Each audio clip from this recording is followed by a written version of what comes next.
రేవంత్ ఆగుతారా లేదా? నాకున్న అవగాహన ప్రకారం అయితే ఖచ్చితంగా మళ్ళీ బెనిఫిట్ షోలకి ఇవ్వడం కానీ లేదా టికెట్ల రేట్ల పెంపు కానీ ఈ రెండిట్లో ఏదో ఒకటి చేస్తారు. సాధారణంగా ఇట్లాంటి వాటిట్లో ఏముంటుంది, అసెంబ్లీలోనే మాట్లాడారు ప్లస్ బయట మాట్లాడారు కాబట్టి చేతులు కాల్చుకునేటటువంటి పరిస్థితి వస్తుంది కాబట్టి అందుకని ఏం చేస్తారంటే ఓ కమిటీ వేసేస్తారు.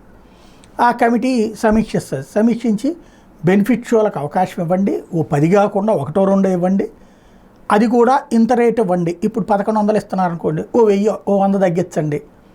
అట్లాగే మిగతా టికెట్ల రేట్ల పెంపు కూడా వీళ్ళు 700 800 కాకుండా 50 100 పెంచండి. ఇట్లాంటిది ఇస్తారు పర్మిషన్.